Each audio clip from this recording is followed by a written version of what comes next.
Uh-uh. Hello? Oh, we're live. Oh, we're live, pal. Let me just go ahead and change the music first, because I'm professional, and... Ah, there we go. There's the chill music. Hello, hello. So I know I said I was going to play a game.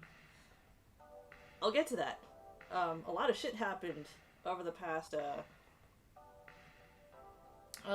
2 days. A lot of stuff happened kind of all at once. And because I'm a terrible, horrible nerd, I want to talk about it all at once. And I am basically holding chat at gunpoint. Hi, Hamu. Hello, Hamu. Thanks for stopping by. I saw you like immediately when I was like, wait a minute, I'm gonna play Toku, and then the news dropped and I was like, oh, hold on, hold on a second. This is more important. So let me just get right to it. I actually have to build up to this because it's not just you know, it's not just the thing that we're all freaking out about that I want to talk about. This was anyway. Let me actually get my notes. I have notes that I wrote on paper. Oh my god! Hey, Baku! What the fuck, man? Thanks for stopping by. I'm glad that you're free from your internet present. Thank you. Give me the fucking notes. Oh, listen, Baku. I gotta type the shit up all first. Cause right now they're a mess. But let's get right into it. I was gonna just kind of chit chat first about, you know, the V Cinema news that's come out about a very special Kamen Rider and a birthday that said Kamen Rider has. But no, other stuff happened as well, and I want to talk about that. So first of all, I made a PowerPoint presentation. So if you can see the projector, you mean our roster, right? Okay. Oh boy. So I made a PowerPoint presentation. Cause I'm a psychopath. So this weekend, Friday, Saturday, Sunday is Kaiju Masterclass, which is a online convention that's held on YouTube, and a good friend of mine, Matt from Monstrosities, a tokusatsu vlog. He's a YouTuber who mainly handles like the kaiju side of tokusatsu, and I've been on his show occasionally.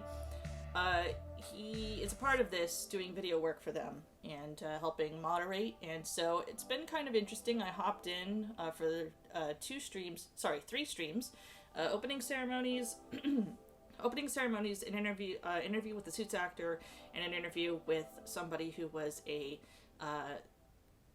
how you say, like a photo guy, like a publicity photo reporter guy for Kaiju News. Hey, Writer Strike, hopping in before having to do work. Hey, Coop, thanks for dropping by. Thanks for stopping by, man. Yeah, so Kaiju Masterclass. I've done online conventions before. I debuted at an online convention, FujoCon. Kaiju Masterclass is a little bit different. It's not really a convention or like a streaming event in the way most are. It's kind of like a series of interviews held online. The tone is very I have notes for this too. So the tone is kind of like how conventions, like fan conventions, sci-fi fan conventions in the West are, or were back in the early days, where they were more on the academic. I don't want to say pseudo-academic, because there's actually PhD dudes doing interviews for this. I mean, it's not to say that it's all serious all the time, but it has that more like academic feel to it. So it's a lot of interviews over Zoom, a lot of presentations about history of kaiju films.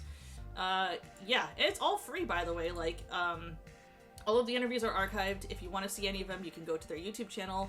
I am shocked at how not that many people attended these. It was me and and some other people from the monstrosities community, essentially. But it's interesting because I'm more used to the what's called, I guess, the henshin hero side of tokusatsu, and majority of chat here is too, where it's like we're all about the sentais and the Kamen Riders and so on and so forth. And this one is more focused on kaiju, but I had to. Oh, there we go. So this was one of the panels I attended. Panels, quotation marks. It's an interview with Tsutomu Kitagawa, and it says right here, he's a suits actor. They focused more on his kaiju background, but he's part of Japan Action Club, and he's played. Let's see here. He's essentially played almost all of the Blue Rangers since like Denjimon, I think. Like, this dude's. I have like 3 pages of notes. This dude's been in like fucking everything. Oh, let's look at what he's been in actually. All of this shit. There we go. So sorry. He first debuted in Battle Fever J. He was Battle Kenya and Miss America, and I think he was doing suits acting all the way up until like Tokuger, which is kind of insane to think about. And aside from that, he's been doing like kaiju work as well. He's like the Millennium Godzilla. But let's see here. I'm blanking out. I need more beer. Hold on a second. There we go. That whole interview I found really interesting. I hopped into it like as it was going, but it was he was basically kind of like reminiscing about what it was like to work with Sonny Chiba and Kenji Oba, the differences in stunt acting for like hero work as opposed to like kaiju stuff. The kaiju stunt acting he was talking about, it sounded like a fucking nightmare. Jesus, man's really stuck around for a long time in Sentai. Yeah. And you could tell how much he loved Sentai. Like, the hosts really wanted him to talk about, Godzilla more, and he likes Godzilla too. But he really had a lot of love, and you could hear it in his voice. He had a lot of love for, like, Changemon and Die Ranger, like, were 2 of the favorite shows that he worked on, because he's a big fan of Chinese-style martial arts, and those seasons let him, like, do a lot of that. So, Changemon. What do you mean, Baku? Changemon. Yeah, he was Change Pegasus. I believe in that. Oh, I could just look at the Wikipedia article, which I have pulled up right here, but, no, I'm looking at these notes that I hand wrote myself, because I'm a maniac. But yeah, he also, no, his first work, which Wikipedia doesn't mention, is Akumizer 3, so he's actually been around for a fucking long time. It's really interesting, too, like, how he talked about what it's like to work with Kenji Oba, and before this, actually, I watched the Gokaiger vs. Gavan movie, before the stream, because I felt like I needed to watch it again, because sometimes, you know. Coop says, I'm reminded of hearing Mark Musashi talk about passing out in the Garo suits. Yeah, this is no comparison whatsoever, but I've done cosplays where it's like full mask, full whatever, and just walking around in those is enough to make me want to die. Having to do that and not being able to see and doing stunt work and having explosives basically go off while you're like blind and can't hear, I don't know how they do it, but he actually did kind of like talk about how like the regiment was for that, where he was like, yeah, we like drank a lot of beer and we did like so much cardio and crunches, but he said nothing really prepared him for when he had to play Godzilla.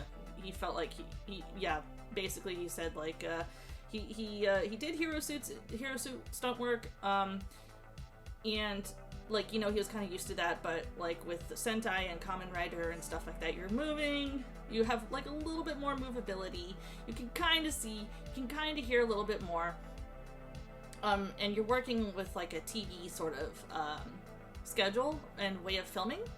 So, like, you know, you don't have to, like, you'll do, like, a take, and then you can, like, take off the helmet, and then it moves a lot quicker. For, when he was doing, Ghidorah for, Rebirth of Mothra 3, basically he was describing about how they had him on, like, wires and pulleys, and basically had him hanging from the ceiling, and he could kind of, like, see out of the neck, and he was, like, tied to 3 other people. But he said that wasn't as bad as when he actually had to play Godzilla, where it was, like, basically being sealed inside a coffin. And when he was first handed the job, he was like, yeah, this is no problem, I'll bring something fresh to the Millennium Godzilla, and then he got in the suit, and he's like, I feel like I have made a mistake, and I'm going to die. So he was great. It was really great, listening to him talk. I do highly recommend, watching the whole interview on YouTube. It's really informative. The translator did a real great job keeping up with him. I wanted to kind of punch one of the moderators because they kept asking random questions that kind of, like, I don't know, I think if you were like a Henshin Hero fan, like a Sentai fan, it's like, why would you be asking these questions? But I guess they don't know, but it's not a big deal. But, you know, it's really enlightening, too, because he also talks about, Japan Action Club and the history of that. A thick rubber coffin, says Baku. Pretty much! And playing Godzilla, too, not only that, but you're, like, in a swimming pool. It's filled with, like, sludge and horrible shit.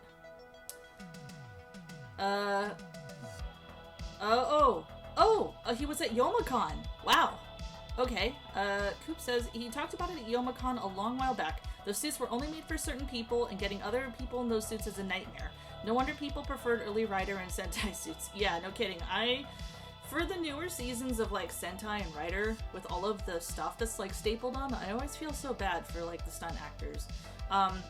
He did talk about, CG, like, how the newer seasons of Rider, Sentai, blah blah blah, and, like, the American Kaiju films are more relying on CG, and actually it is interesting. He wasn't really, like, down about it or anything, but he felt like,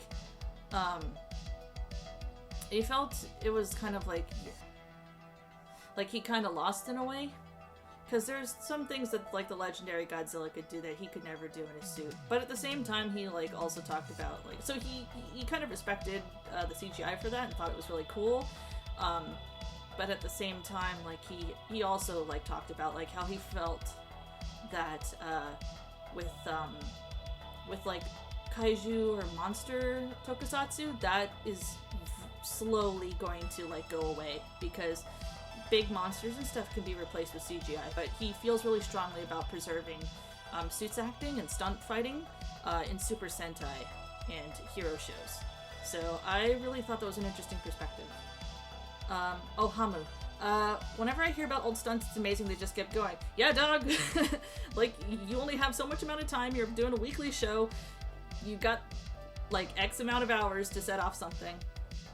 Bruh, if companies let them sue, actors in Japan have no fucking fear. Yeah, no kidding. Like, it's kind of crazy what they do. I remember Mark Musashi also mentioning that the Ryuki suits are hard to work in from his time on Dragon Knight. Boots and shins are one piece, so not much ankle toe. What the fuck? I'm sorry, what? Why? But why would they do that, though? Said KR, the first suits were great to work in. Yeah, because even though the first, we all shit on the first, but it's a great design. It's sensible, it makes sense, it has joints. Why am I still stuck on this? But yeah, I do highly suggest watching the actual interview. It's fantastic. Also, and I find this really cute, and it was funny because, like, he brought it up and the moderators didn't get it, and chat was like, what? But I was like, oh my god! So, chat, I know you're watching Zenkaiger, and I already, like, told this to Baku, off stream, but, the character, Mr. Sue, in Zenkaiger was specifically made for him. Because, they love him so much. they created this character specifically for them, so he could do a lot of comedic acting. Fuck yeah, I'm watching Zenkaiger. Yeah! Everybody should be watching Zenkaiger, and I am amazed at the stunt work for that. Because everybody's wearing like fucking 5 tons of plastic. And I don't know why this music is so intense. Hold on, I'm gonna like... What the fuck is playing right now? I'm gonna skip a track. There we go. Okay. Okay, so the second panel, quotation marks, that I attended was like earlier today, actually. I was like in chat and kind of watching / listening while I was making breakfast. This is... Where are my notes? There are my notes. This is Norman England. He's a reporter. I believe he worked for Fangoria. And he was like the photo guy / reporter, I guess, publicity guy maybe for like Western Toku fans on like tokusatsu sets. I'm not sure how to like explain it really, but basically he was there to like be like report on film sets and also like assist somehow. He mainly was there to talk about his book, but he had some interesting anecdotes about like how publicity for movies, like specifically Toku, would go. He mentioned about like how, or something I personally found really interesting since I like work with art and print and stuff, like how publicity works for like Toku stuff in Japan is that unlike in America where they would send like stills out, they would strike deals with publishers like Shogakukan, and they'd send out like their specific reporters and photographers, and then there would be like certain sections of the day that they would just have where the film crew would set up like certain scenes and stuff and kind of like block it out specifically so that they could take pictures. Yeah, that was kind of interesting. He kind of like rambled. I don't blame him. It was really kind of interesting. I think he's directed some films himself too. What is it? Oh, Coop says, I'll have to check it out, although I still stand by Toei being cows for not doing Sentai Sentenger. They're gonna do it eventually. You know they're gonna do it.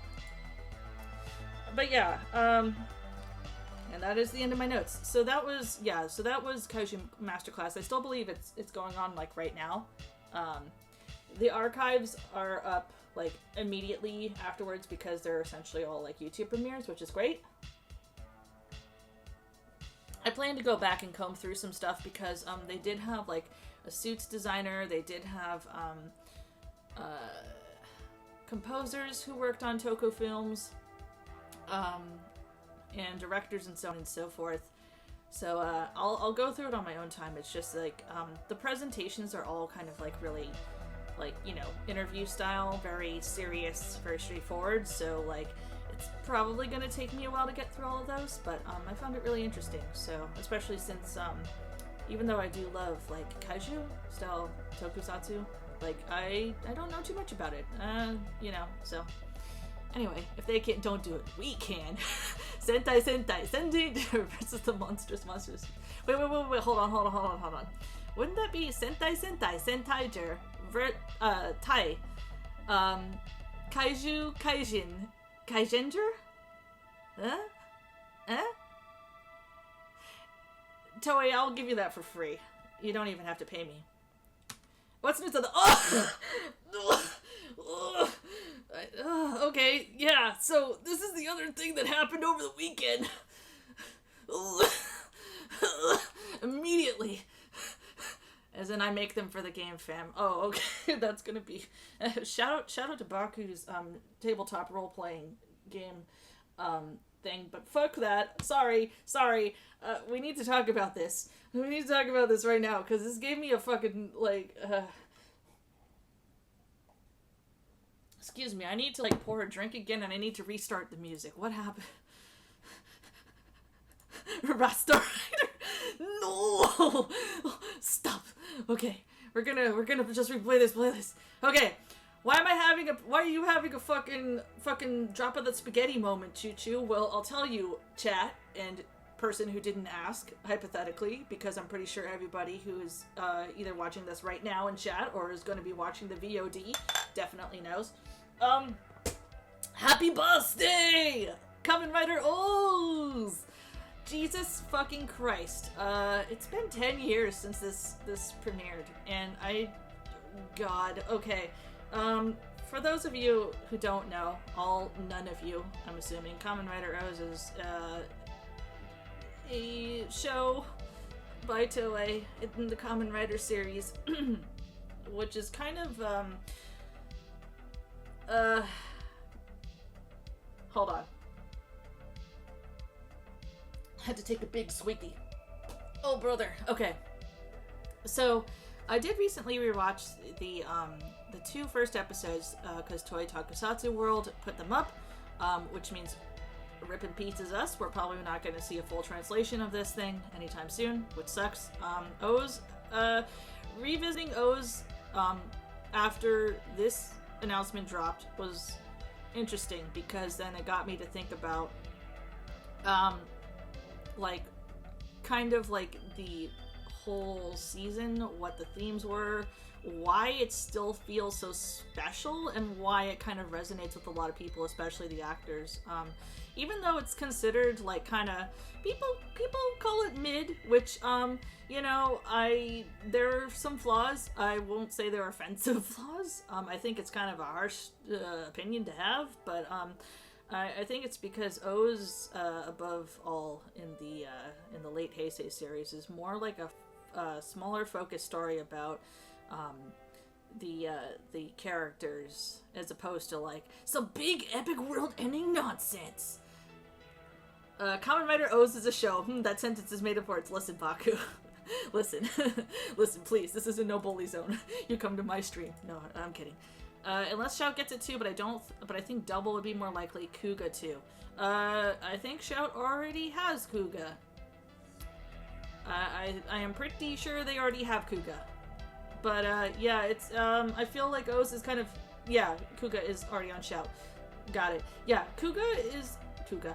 I was gonna say Kuga is similar to OOO's. Fuck me. OOO's is more, I find is more in line with something like Kuga or, Agito, where it's like a more self-contained story about the drama between the characters than anything else. And that I find kind of interesting. Also, it's very gay. OOO's is important too because it was a bowl of chicken noodle soup for the nation because tsunami. Really? Coop, you actually might know more about this than me. Was it like, did they like set out to do that? Like what they did with Forze? Because like Forze was specifically directed and they changed a lot of things to like make sure that it would bring like, you know, joy to the keiki after the Fukushima incident, which is oh, sorry, my brain physically meant when I came to Shout. Okay, yeah, no, physically is different. I'm sorry, I'm jumping all over the place because of chat, but tsunami. What's fucked up is that, Jesus, like, there was two tsunamis and two, like, major, like, natural disasters that happened at that time in Japan. But yeah, OOO's is very special. TLDR, it's about a hobo who meets a gay bird, and together they learn about greed and what it is to be a human, and so on and so forth. I had to legitimately think about what you said because you said, "What the fuck? What are we talking about cake now?" But then I remembered the Ina. Okay. I'm trying to, like, listen, I'm gonna be playing Token Rambu later, so I'm getting myself drunk now, and I'm gonna start slipping into Pidgin and Hawaiian terms. But cake is involved. So yeah, reel it on back. OOO's is interesting. Like, it's, and I'll touch on this later, but the NHK, like, nationwide, Kamen Rider ranking thing that they did, where they ranked like the best seasons of Rider and the best songs of Rider. on the best characters of Rider, O's came in really high, and everyone was kind of surprised, but I was not, because after I thought about it, because it's like, it's really clear that even though it seems kind of like people are like, oh, O's is boring, oh, there's no real hard stakes or anything, it's like, well, it's kind of more about the relationship between Ankh and Eiji, and them coming to an understanding, and also yeah, the other characters kind of like figuring out where they are and stuff like that. O was fourth. It was not all surprising to me. Yeah. There were some people people who are in the Western sphere of fandom who are like, what, why O's? And it's like, no, O's is like not bombastic, not like really like, oh my god, high stakes, crazy effects, blah blah blah. Like, there's so much writing on everything, but it just resonates with a lot of people. O and Double are both kind of on the page. We aren't the best in any particular field, but we just fail about nowhere. I disagree about Double, but Double resonated with a lot of people too. So, anyway, 10 years passed. I feel old. After I finished Turning Into Dust, they announced a V Cinema at Tokyo International Film Festival, which is doing a 50 years of Kamen Rider special thing. So they have interviews up with other actors, such as Makun from Decade and the guy who played Shoichi in Agito. And then they had a cast talk with the cast of O's. And god damn it, none of the cast looks like they have aged a fucking day. It's insane. You came to us for consistency. Yeah, it's good consistency. Yeah. So look at them. Look. Basically, I screenshotted another thing and I posted it in Baku's channel or Discord channel, and I basically was just like taking points of psychic damage and be like, look, oh god. But yeah, look at them. Look at them. God damn it. They're all so pretty. All of them. Rion looks great. It was oh god. I didn't expect this to hit so emotionally, but it kind of did. Especially because they were all talking about how they could still remember like their favorite scene, like the like their feelings on the last scene that they shot, the one where Hina is holding hands with Ankh and Eiji and walking off, and they're all fondly remembering that. And I was just like, oh. Out of everyone, Takumi's actor doesn't age. Yo, Hamakento looks good. Side note, this is about O's. I will post about Hamakento later. Also, Rion looks beautiful. Rion said his inspiration for dressing was both Phoenix and Trunks from Dragon Ball Z. So anyway, side note. So these are screenshots from the trailer, which you can watch on YouTube about anywhere. It's been ripped a gajillion times, but the official trailers on Toei's channel, as well as Tokyo International Film Festival. So I didn't actually write down the synopsis of the V Cinema, which is going to take place 10 years after the events of Kamen Rider OOO, but it's supposed to be the true finale. And if I remember off the top of my head, the gist is that the actual king from the series that was supposed to show up at the end but didn't, because reasons, gets brought back, and Ankh gets resurrected, and Eiji and crew have to fight Ska. Okay, so these are shots from the newer forms of O's. I think the first one at the top left is the king, so that's not him, but that's actually really cool. I really like how they did the redesigns of O's here. The hawk face on O's in the top left, the king O's, it looks like that broken sort of like ancient metal. I think top right looks like a mix between like Hawk and Puto Tierra, the dinosaur one, and Those look cool. Those look dope. I want to talk about the one on the bottom. Insert bottom joke here. This is what looks like a mix between Ank's monster form and Tajadoru, aka Rainbow Marriage mode. Let me tell you. First of all, it has the colors of the Mexican flag, so orale. I already love it. Third of all, this looks fucking great, and I didn't get a good screenshot of it because I was too busy just hacking up a lung and dying because of how beautiful the suit is, but there are some minute details in the helmet where it has, like, Ank's eyeball, or, like, eye of the monster, like, form design and everything, and, God, it looks so beautiful. Ugh. Coop says, I know Kobayashi isn't writing. I saw some people guess she's deep in Stone Ocean for JoJo's right now and couldn't come on back. Kobayashi at this moment is writing fucking everything, so, usually for V cinemas and movies, they don't bring back the series writer. That's usually not the case, except in some special circumstances, aka every single time Faiz comes back, Faiz's series director comes back because he loves Faiz a lot. Kobayashi is really fucking busy. The bottom one is kind of reminiscent of an SIC they did. Yeah.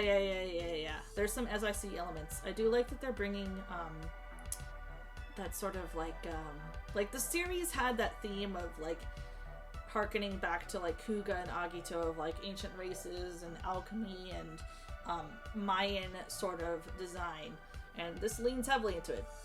But like, you know, the monsters were all from Germany because I don't know why. Toei. Oh, and these are screenshots that I took from the Tokyo International Film Festival because I thought they were really cute. There's O's and Breath saying hi. There's O's being adorable. There's O's wanting to shake Birth's hand, and Birth was like, no please. Shit, getting a shot of new Birth. I did not, because I was too busy, Baku. I was too busy dying in my tears because Goto and Akira are back together again, and if they do if Iwanaga picks up Kirajima in a bridal carry, I will probably die in my own tears and drown. Kamen Rider Birth, Kamen Rider Infant, whatever. Kamen Rider Breed. I'm sorry. Nope. Nope. Jesus Christ. Birth couldn't actually see O's hands. You know, that's probably right. The suits actually looked pretty fucking good for whatever they had on stage. They probably like struck some new suits or polished them. Like, to be fair, the visor is pretty low for a helmet. He's probably squinting through the mouthpiece, to be honest. Like, I don't think you could see shit through, like... Okay, actually, no. So for... This is like just a weird anecdote, but when I went to Power Morphicon a million years ago, what the Sentai suit actors that they had invited let us all know is that the eyepieces are actually not where they left from. You can't really see it unless like you're a maniac and you like pause the frames and just squint really hard. But what they can actually see through is that there's usually a couple of slits like that are close to the eyes, the eyeballs, or a little bit below or above it. Usually on the black parts of the mask where you're not really looking, you know, the negative space. That's where they can see. It's not a lot. It's terrible. Oh no, I know I owned a Deno helmet for the longest time. Oh, bruh. Anyway, look at them! Look at them! Ugh. Iwanaga. Bruh. Iwanaga. Oof. I'm just saying, Iwanaga, like, people are saying, like, oh, Eiji's actor hasn't aged. Yes. Kirajima has not aged. Goto. Yeah, he hasn't. Iwanaga? Bruh. I remember I remember, and this is gonna tie into the later part of the stream, but he was Nihongo in the Token Rambu movie. And everyone on the Token Rambu side didn't know who he was. And I was the lucky person who got to show everybody all of his shirtless scenes from O's and was like, yes, this is the actor who will be playing our big boy. Date Akira is literally the same. Iwanaga simply said, I shall not. Have you seen his Instagram? Just look up his Instagram, you're welcome. He just posts nothing but thirst trap photos of himself and adorable photos of his daughter. Ah! Rion! Rion, give us everything! Girl. Drama. This is... yeah. So...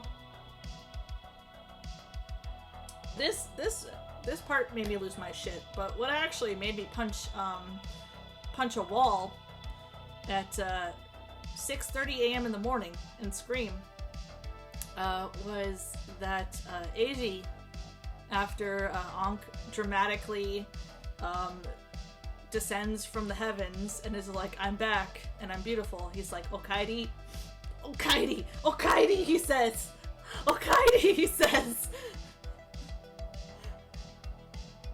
Congratulations on 10 years of marriage, Oz and Ankh. Savage by Make It the Sally and starts like crying. Exactly! And immediately after, just to add insult to injury, Shu Watanabe posted himself like holding the broken medal of Ankh and saying, welcome back home. And Rion immediately posted back and saying, thank you for waiting for me. I'm back, Eiji. And I'm like, oh, I'm dying! I am dying! For those of you who aren't big weeaboos or Japanese, whenever you say Okairi, that's like a wife or a husband welcoming their significant other back home.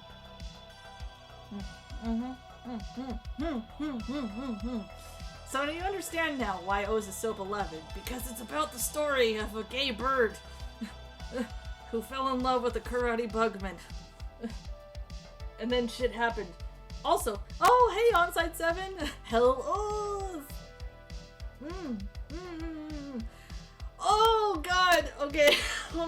Alright, so I don't know if back in the day if any of you guys followed their Amiblo, but when Oz was airing, they would always post about the actors of Eiji and Ankh would always post about how they were going to each other's houses and going on dates and so on and so forth, and all of us were like, yeah, okay, like every season of Rider, the actors do this.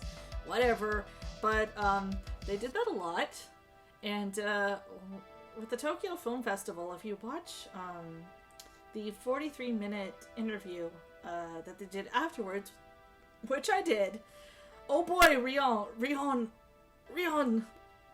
Rion is just not looking at anyone else except Watanabe Shu and calling him Shu-chan, and I'm just like, oh god, secondhand embarrassment, girl, in public, even, why? Oh, thank you, but why? But why? Jesus Christ. Oh, and I want, yeah.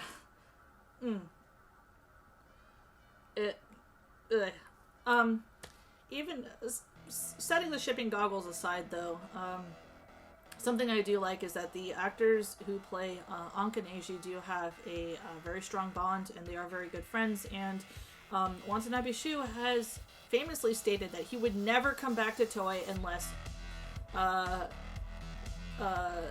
Miura Ryosuke could come back too. That was his only sort of, I guess, the only thing that he asked Toei to do for it was Heisei Generations Final. Yes, Heisei Generations Final with Build and X-Aid. He said that he would only come back if Miura Ryosuke. I'm sorry. God damn it. Miura Ryosuke could come back as Ankh as well. Oh yeah, this is big gay time. Yeah. And you're just like, oh, but Chuchu, you're a big Fujin. That's why you think this shit. And I'm like, no, like, no, like, not at all. It's, but it's been kind of interesting. Like, not to get into speculation and so on and so forth too, but it's really nice to see the 10 years later actors, and to see Rion way more comfortable who he is now, because I do remember when O's was airing, he was like posting a lot about like his issues with gender and so on and so forth, and now he's way more comfortable with who he is, and I'm just like, yeah, get it, you go. There's no way to view that show that is not gay and still have it be. There's no heterosexual explanation for Kamen Rider OOO's. What is my last? Oh yes, of course, this was my last screen. Look at that, damn. I like that the last bit of the trailer for the 10 years after, Eiji says "Okaeri," and Ankh is like "Tadaima," and like they land and they're staring into each other's eyes, and the fucking like they blow the charges in the back. That's where the explosion goes off, not because of any like action or anything like that. No, they set off the charges because Ankh is back and he's meeting his husband again after 10 years. Now, man, full on cross dresses, and the entire crowd is like, yes, queen, yeah, shit, like, no, for real, Rion can get it. Like, have you seen Rion's Twitter? Follow Rion on Twitter. Like, girl, his banners are really good. I'm just saying, he can get it. Anyway, oh, we've hit the end of my PowerPoint presentation. That was a whole lot of nothing. I started off like really serious and talking about, you know, suits acting and the history of kaiju films and stuff, and then I just like dissolved into a blathering mess. This is good, because now I'm gonna switch over to Token Rambu, which is what I was actually supposed to do. But to summarize, Kaiju Masterclass. You can check it out on YouTube. If you search up Kaiju Masterclass, I'm going to retweet the links on my Twitter for the YouTube and their Twitter page. Definitely check out their interviews that they have. Kamen Rider OOO's 10 years later. I will die and cry when it comes out. Also, I didn't really talk about it too much, but I sure did pay fucking $47 American dollars for Tokushoutsu putting out the Blu-ray of Kamen Rider 01. All of it. That includes the specials. That includes the movie Real Eyes. Not a bad deal. Get your pre-orders now. Tokushoutsu was not paying me or supporting me for it, but I will shout out my friend Mock Dent. Mock Dent, who is a voice actor and also a VTuber, he cut all of the trailers for Kamen Rider Ryuki and Kamen Rider 01 and their Godzilla special dealio that they're doing right now, where they're gonna stream a Godzilla Criterion film every Friday. Fuck. Like, that man works so hard. And you best give me those fucking notes. Baku. Okay. It's a deal. Baku, give me a day to type up all of the notes that I have made. You know what? I'm gonna sit through that panel again. I'm gonna take notes again, and I will give you, like, some solid notes, because, yeah. Okay? The 01 movie was kind of, and not gonna lie, it was a little wonky in terms of editing and production. Yeah. So I saw the 01 movie, completely blasted, which is probably the best way to watch it. It was a lot of fun. Was it a good movie? No. There was some really nice fight choreo and interesting stuff that I think they will probably use later. Yeah, so, you know. But yeah, I have to do my regular shill for Tokushoutsu, because my friend worked really hard on the trailers. That and Ryuki looks really fucking good. 5, 6 out of 10, it was just executed so weird for me to put it any higher. Yeah, I had no opinion on it because I actually haven't watched the majority of 01 outside of like the first 5 episodes, and it's because I was literally waiting for Tokushoutsu to put out their DVD, because I knew ahead of time that it was gonna get picked up, so I was waiting. 01 pretty good, not gonna lie. Yeah. Ryuki, another gay Kobayashi masterpiece. Yes! Yeah. Fuck, that's what I forgot to talk about. Okay, I don't have a slide, but I also watched the NHK Rider Ranking TV program. That was a weird experience because it felt like the camera people and editors were having a stroke somehow, which was weird for NHK, but it was really great. Shokotan was there. Shokotan was adorable. Hamakento was there. Hamakento was handsome, and I don't understand how he looks so good. Damn. Masahiro Inoue was there, and has adopted every single Kamen Rider who is pink. The guy who played Grease and Otaya's dad was there, and I have run out of music. Sober me is gonna hate that I like played 50 bajillion different songs. Well, hot dad it is.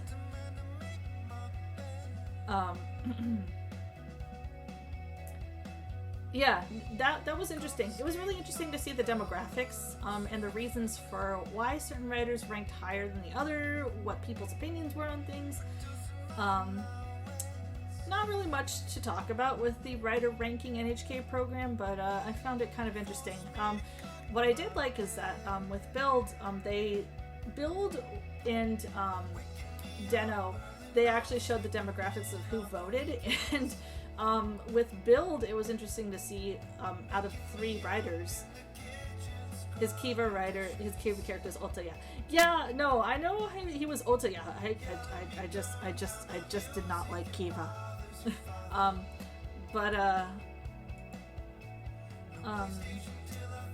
For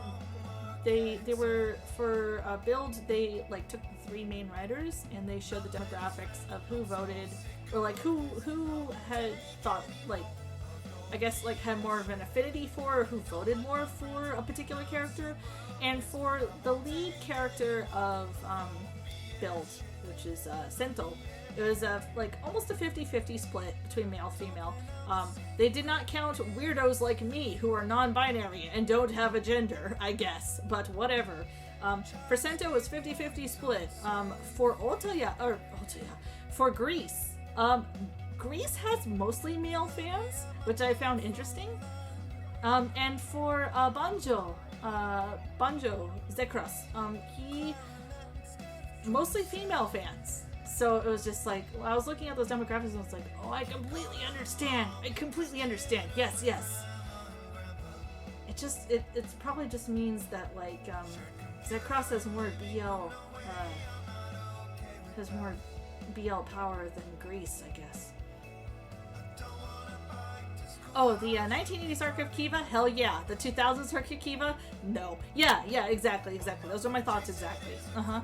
Oh, no, I expected as much for Grease because I'll trash yourself. It was kind of funny, though, because immediately after they announced that Grease was, like, mostly male, like, fans, Shokotan and the other female guests they had on, they were like, no, Grease is our favorite because he's idle trash and garbage and stupid and we love him. And the actor for him was like, oh, thank you. And they're like, yes, Grease is our Oshi because he's just terrible and he's idle trash. And I'm like, yes, I understand completely. He speaks for us. Yeah, oh, yeah. I am a hamster, but I've cosplayed as Miitan, and let me tell you, the Grease cosplayers I've done stuff. Oh, no, I can't say not done stuff with. It's done stuff as in photo shoots. Jesus Christ, the Grease cosplayers that I've done photo shoots with have, like, both of us afterwards were been like, yeah, we completely understand. He's a useless fucking garbage man, and that's why we love him. Just wait till I get my stuff prepared. I'm gonna fucking do TikTok K-pop shit. Oh no. Oh, Onsite 7, yeah, definitely get to... Onsite 7, are you watching Kamen Rider in, like, order? Like, are you going year by year?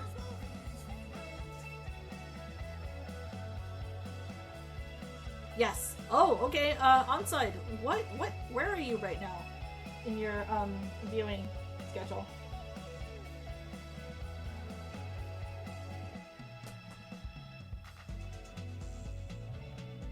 Also, I commend you for watching, like, everything? Not even I could do that? That's a level of power beyond me.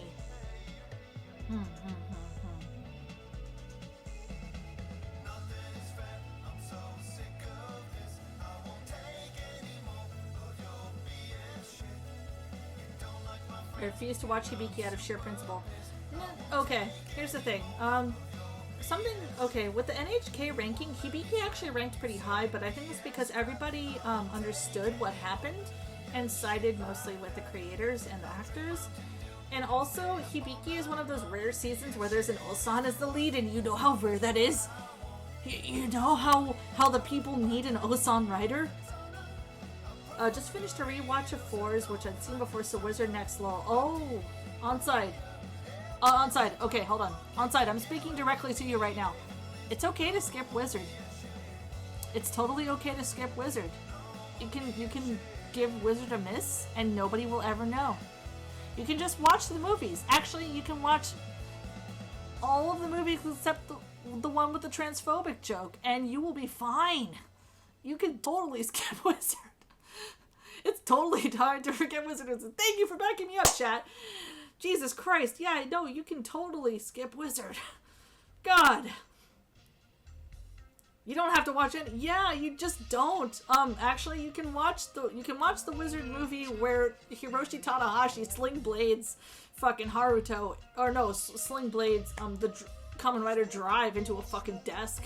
That's a good movie. You can totally skip Wizard.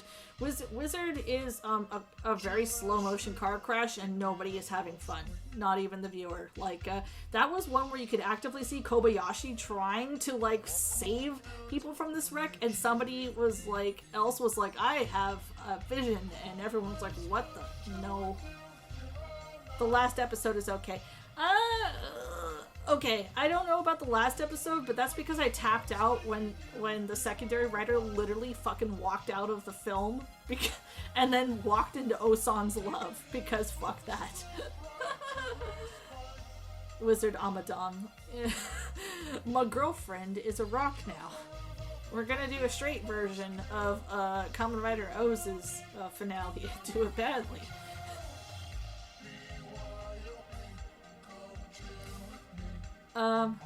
I have gone completely off script. But yeah, that is Chuchu's Tokusatsu News Hour. And look at that, right on time. The next hour is going to be Token on. Oh wait, there's an evil wizard named Amadon, like Kugo's Striker. Well, the final episode actually hits one of the tropes on the head. Okay, Baku. Okay, Baku. So just watch the final episode? Just the final episode? Is that what you're saying? Now I'm gonna hold you to that. I'm gonna hold you. I made it through Kiva and Double, and I can do Wizard. Onside 7, okay. Onside 7, I think Onside 7 is probably somebody who has enough power to do that, because Onside 7 watched all of Double, and Onside 7 is a weirdo like me who does not like Double, so I think, yeah, you might be able to survive Wizard. Literally nothing else, just the final episode. Baku, just tell me what number episode that is, and I'll just watch it, and I'll be done with it.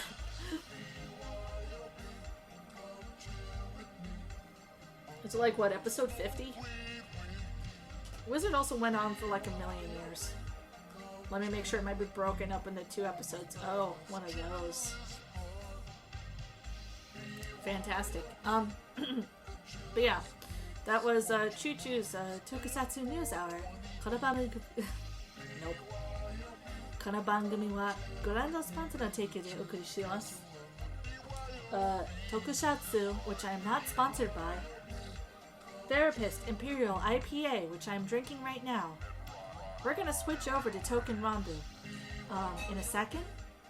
I am going to BRB. Just so that I can get another drink, I can get some water, I can also set up for what I was actually supposed to stream, which is Token Ranbu. For fuck's sake, Kamen Rider Beast was better than Wizard by leaps and bounds in being a writer.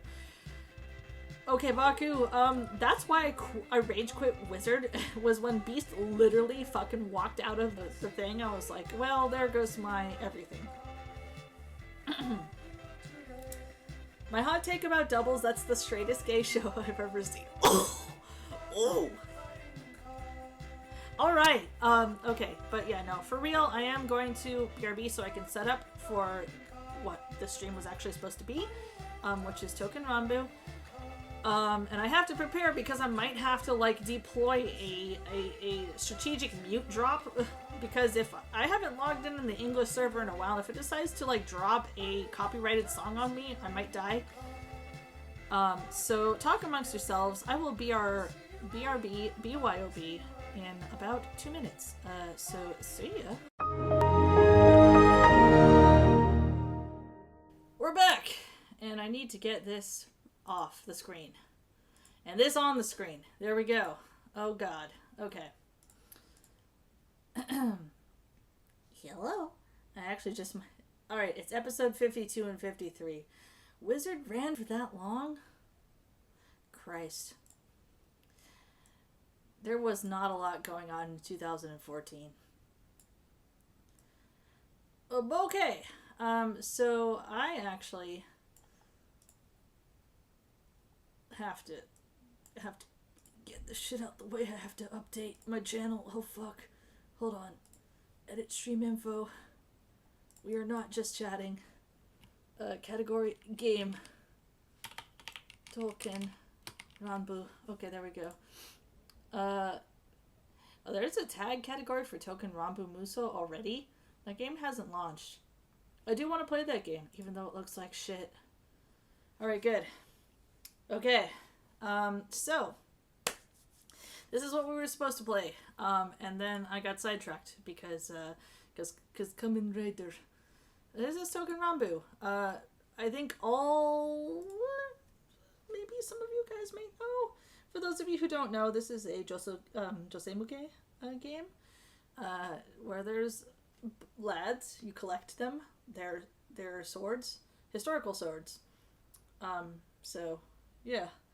I'm going to shout out some people who are looking right now.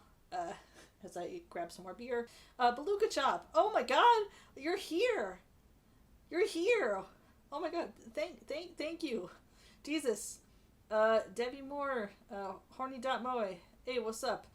I'll be there in a second. Sketch. Thank you. Thank you. Long story short, this game is also old as fuck. Somehow. It's a media mixed game where you play as a Saniwa sage, where you imbibe historical weapons with spirits and stuff, so that you can send them off into battle and give them PTSD. Not gotcha, not really, never mind. This is not okay. So there is a gotcha element, but are you familiar with Konkole? Because it's a very similar system to Konkole, and Girls Frontline, where you don't have to spend a single fucking yen on this game at all.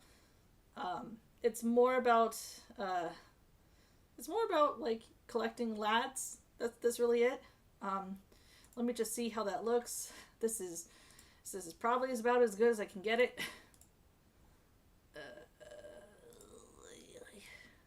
Yeah.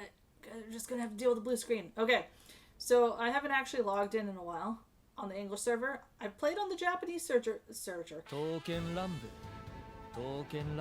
Okay, so I have a Japanese server account and I have an English server account. This is the English server account. I have not logged in on my English server account for like almost a half a year. If this plays a song, I'm going to have to mute the stream. So let's hope it doesn't. Let's go. Please let me know how the audio levels are too, because this game is kind of fucking loud. Big Sag if it mutes. Well, you know. Oh, thank God! Okay! Alright! Sick! Perfect! Yes! Okay, so, in Token Ranbu, all of the dudes you can get in the game are historical weapons that were owned by historical figures in either the Bakumatsu, Meiji Revolution, or other parts of Japan's history. Personally, my favorite swords are all from the Kurodagumi, which was a clan that kind of split off from Nobunaga. I'm starting to gesture with my hands right now, but the event sword for this new event, Nikko Ijumonji, by Ryotaro Okayo. This is a Kurotogumi sword, and previously you could only get them by forge, but now you can actually get them with the, an event that you can actually do a map on, so, yeah. I'm judgmental about swords, so I fucking love swords, so that's great. This game is really fucking loud for me, but, Chad, if you can let me know how the audio levels are. Do the swords look good? Yes, they do! Yes, they do, Baku. It's somebody who's done kendo, yes. This game passes the sniff test.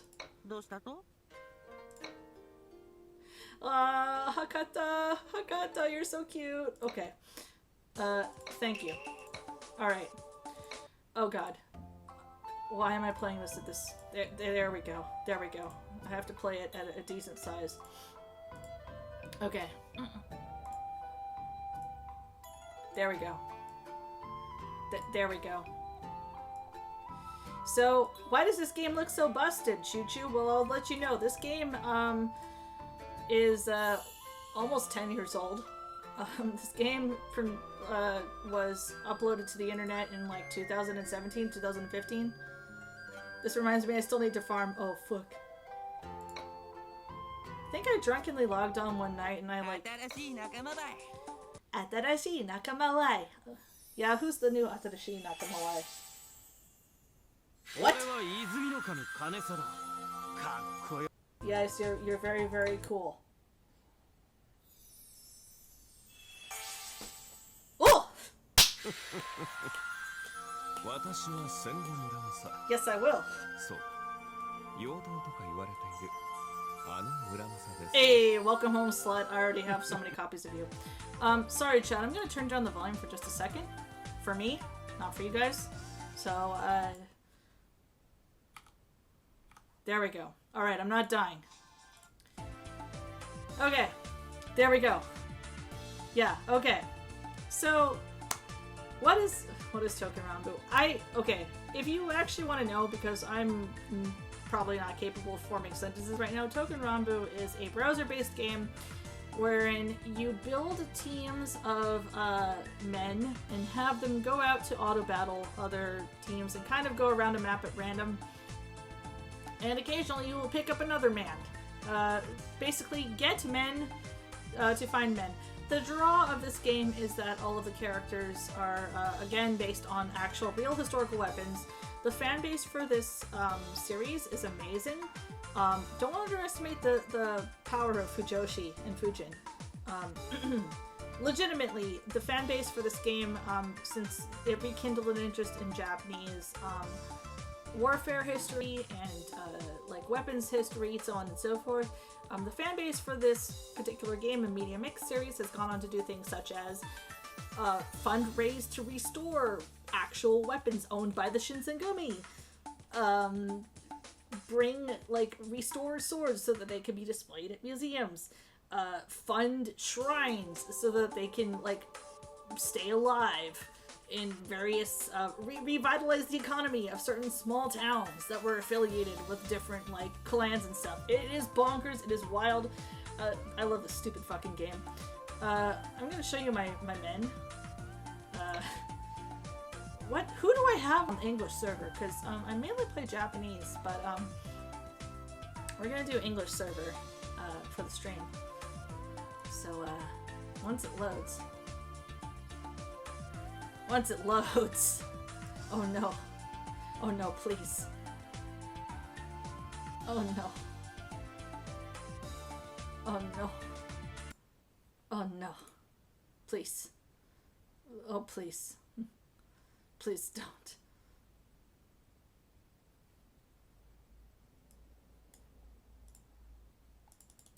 Nitro Plus. Or rather, Jolren. Oh, thanks, Hamakento. Hi. Okay. Please don't crash this time. There we go. Alright. How many dudes did I collect? On the English server, it's a little bit easier to get dudes. But I haven't played this account a lot, so, Yeah. Alright. Have not collected many dudes. So let's just go straight into the event. What is my team even? Ah, I see. So of course, when you build a team in Token Ranbu, you have your leader, which is usually going to be your scout guy, and then it's a good idea to have a mix of different kinds of swords. You want to have a wakizashi, you want to have a uchikatana, you want to have a nodashi, which is like your big boys. You want to have a tachi. These are the different classes in this game. So it's kind of like an RPG, but except the stats don't really mean anything. You just pick the dude that you want and just go for it. Okay.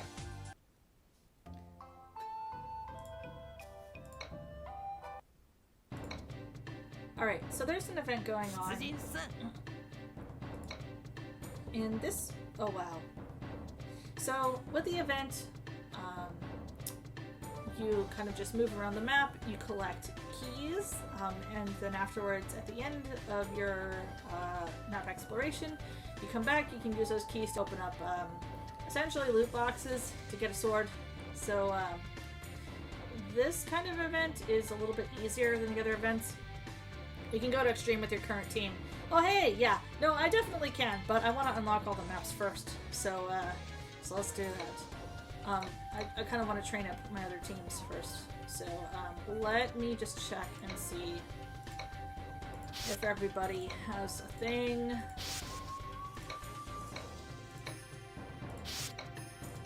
Okay, you're good. Good. You're good. And you may be thinking, these are just pretty boy swords, but there's actually a lot of thought that goes into these designs. For example, Fudo Yukimitsu. Fudo Yukimitsu is a Tanta that was owned by Nobunaga. And the reason why he's drunk all the time, I'm sorry, he was originally owned by Nobunaga, but given to Ranmaru, his page. And the reason he's drunk all the time is because he has all that angst about Ranmaru being shanked when Nobunaga got betrayed at the temple. But also because the I think the advisor that inherited him also was like a drunkard. Stuff like that. I want Fudo to come home on an English server. What? Fudo will not stop coming home on this account. Like, I don't understand why. He will not leave me alone on this server. Right, so, this game is auto battle set. Here's our mascot, Konosuke. He has the dead stare of a fish. Okay. So, the world building of this game is that this game actually takes place in like 2025 or something like that, like far in the future. And there's like an enemy that's trying to change time, and you're supposed to go back in time. And you're essentially like a salaryman recruited by the government to resurrect ancient weapons and have them fight for you in battles. It's highly implied that the enemy is actually people who did work for the same time government who failed or abandoned their mission, and like all the swords rebelled and stuff, so it's just a never-ending feedback loop. The stage play and the movie go a bit more into that. I highly recommend the movie. It's a really kind of hard to find and track down though, but the movie was written by Kobayashi, and the stunt actors who make up the ensemble are from Kamen Rider, and Iwanaga is in it, and it's really good. Anyway. I actually tried to farm him and they made the map a danger zone. Yeah, I remember, because you were like, hey, Chuchu, how come the ultra kill like enemies are spawning on this map? And I'm like, well, you're not supposed to play a map more than 10 times in a row. Oh, that's what I did for like everything. Oh. Hi. So with this event, how this event works is that you get a certain amount of moves. You just pick where your lads go, and then they fight for you. Also, you can play this game without like having your hand on the keyboard or anything. Oh, you can actually crank the speed up a lot. Let's actually do one though, so people can see the quote-unquote cool shit. So this is the gameplay. You just pick the formation. There's an advantage or a weak one. Or you can pick whatever. That's it. Hands off the controller. Game plays itself.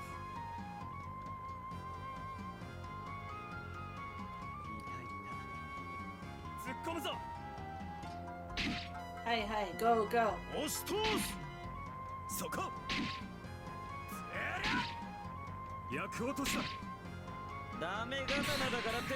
don't know why Ishipapa is only hitting one enemy.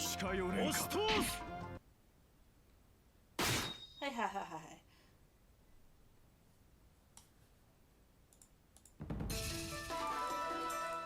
I'll probably speed up next time. Huh.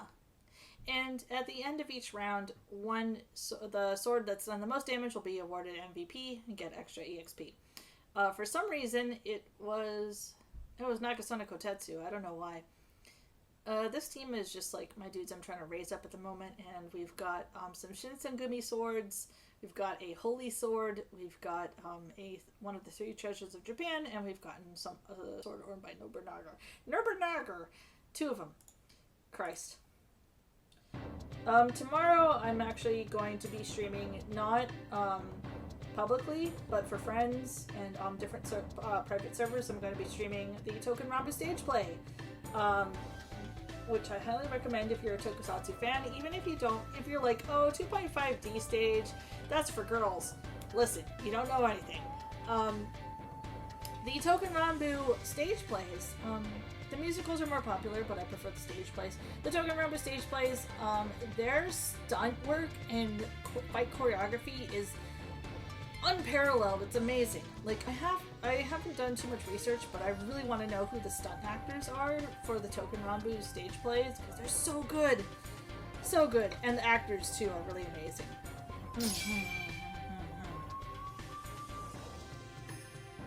I love the stage plays. Yes, I'm going to be showing this Fujoshi server, the first stage play, because it's the only one subtitled in English by fandom.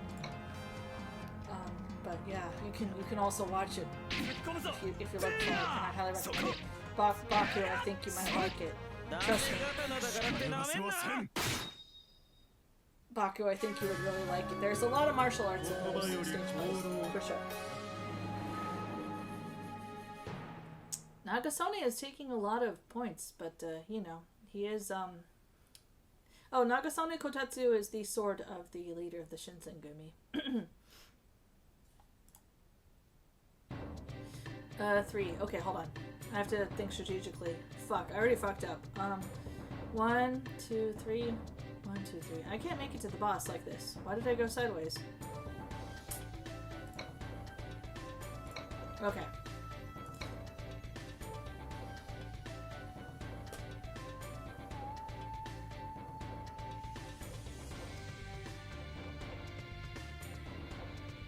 Oh no! This is bad! Please! I need an action movement. Someone on the Token Rambu Discord has been streaming them every day with no subs. Yeah, I used to be a part of the Token Rambu Discord, but I left, because was this the Wiki Discord? Because I was on the Wiki Discord for a while. No offense to the Wiki Discord, but, I did have to leave because, you know, it was more of a personal thing. Somebody who's been on the internet for a while, I'm just like, you know, there's a lot of good resources, but at the same time, I am feeling very, like, you know, not quite my vibe. Ah, good, I can make it to the boss. There we go.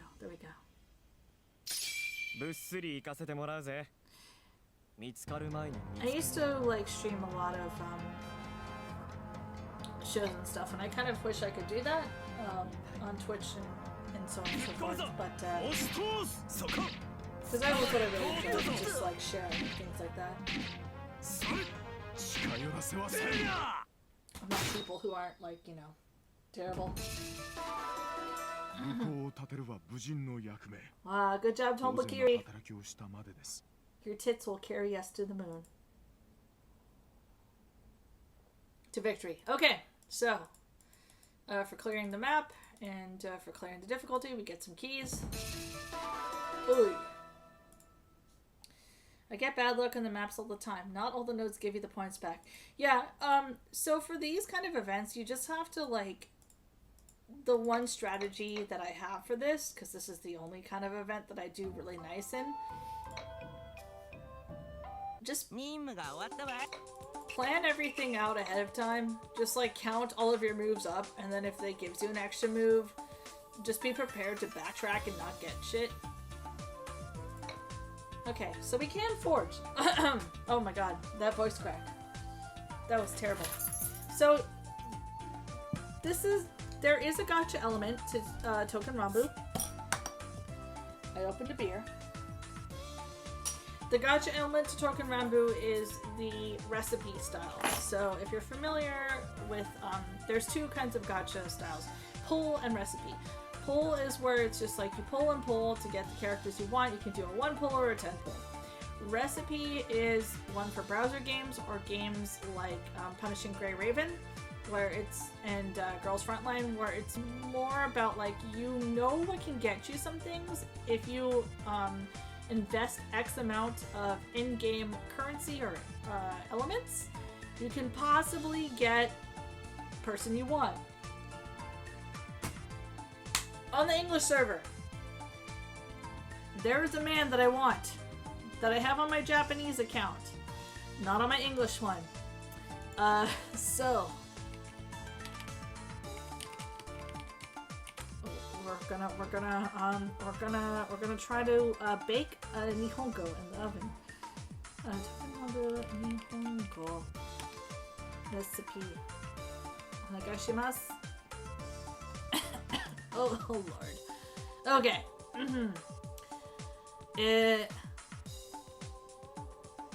550, 75, 560. 550, 50, 550, 550. Okay.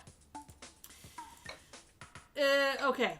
So yeah, certain amount of elements will get you a certain type or a certain class of character. In Konkoli, which was created by the same devs, which is about warships who are girls, there was, I don't know if it was actually, like, built into the game or, like, a good luck charm, but, like, players would swear that if you had a character as your secretary or your leader, it could have a better chance of actually pulling the character you want. Okay, 550, 50, 550. 550. Okay, so that's the fandom's recipe. Now, that didn't work. That's fine. We're gonna do my recipe. And this has actually worked. This is a pro tip from me to you as a gamer. Put the funny gamer numbers, and it works. So, like, no joke. 69, 420, 69, 420. It's gotten me some shit. Okoya! Hey, look at that. Look at that. Bada bing. Okay.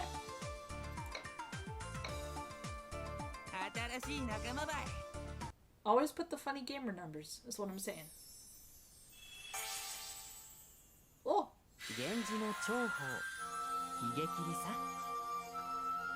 Oh, yeah, I already have you though. It's fine. Anyway, that's how it works. I'll not look at that. You don't want to see this number. 130 a timer is hell. Anyway, let's continue with the event, shall we? We'll go with Team 2, which is my Murder Child team.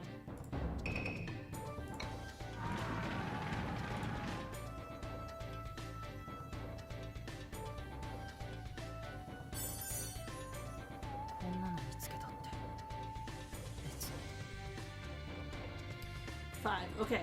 1, 2, 3, 4, 5. Okay. 1. Hold on. 1, 2, 3, 4, 5. Okay. So yeah, just plot out your movement combo before you do anything.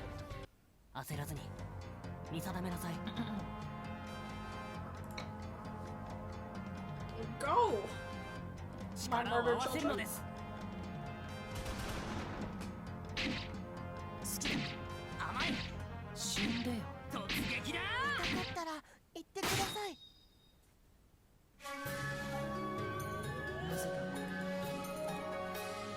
I feel like it's kind of a troll move that the Shota characters are the strongest in this fucking game, thanks to the meta. I'm on 3rd chest right now. Okay. Ich ni san shi.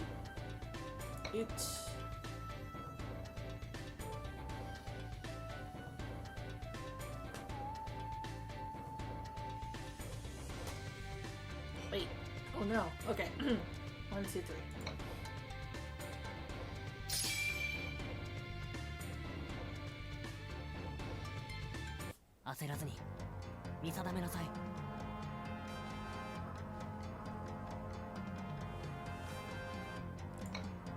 Go! Kill them!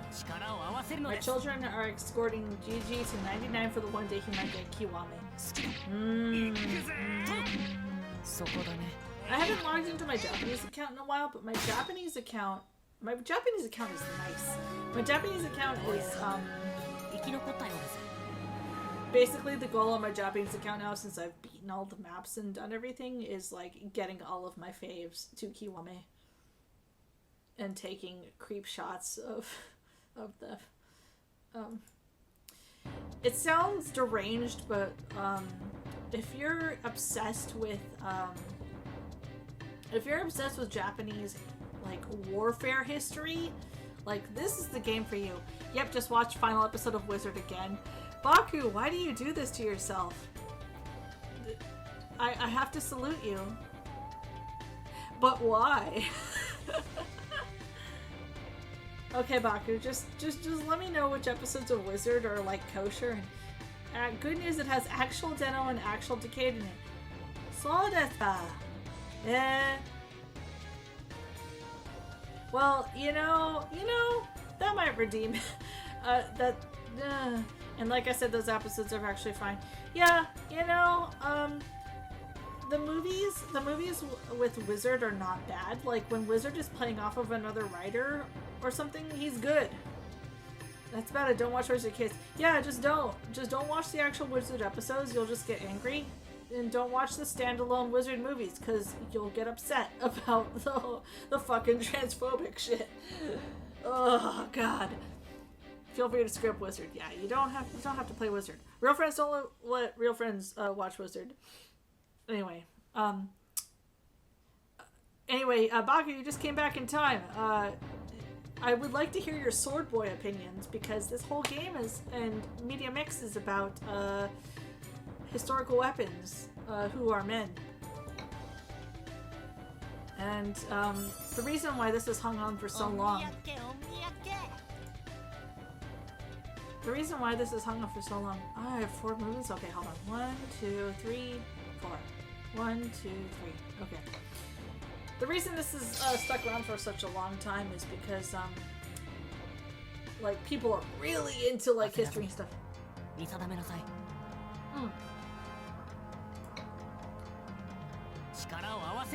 Before Token Rambu, I was more like a Shinsen Yumi fan or anything like that, but then afterwards I started doing more research about Baku and some other stuff.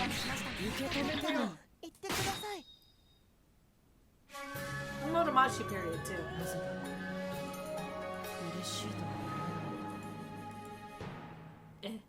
No, stop giving me action points. Okay. 1, 2, 3, 4. 1, 2. I can't really hit a point. 1, 2, 3, 4. Okay. Go! Kill! Please! I have no opinion on this game because I don't even know what's going on. Well, okay, Baku. This is a browser game from 2015. It's a media mix project where all of the characters are men's, but they're all like historical weapons who have been brought to life in order to fight demons and tokusatsu villains or putties in the future. It's complicated, not really.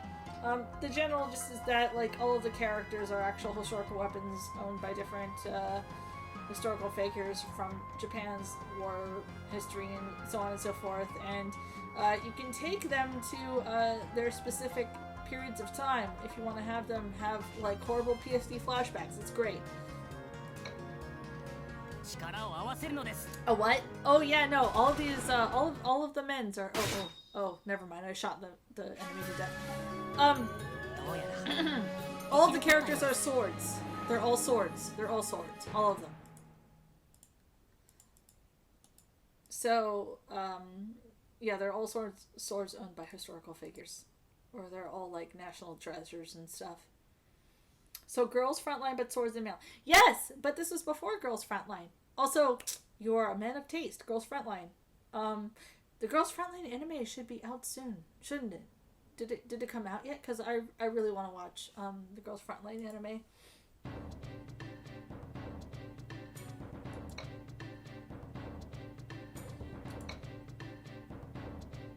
IDK man, all I know is GFL memes. Yeah. みんな心を合わせてかかりますよ。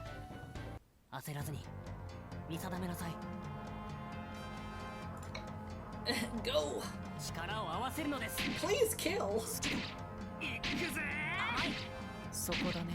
えいや。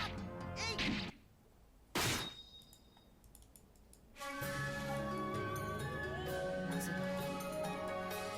嬉しいとは思えない。 Do me a favor and die, Riku, thanks. Pretty much. Oh.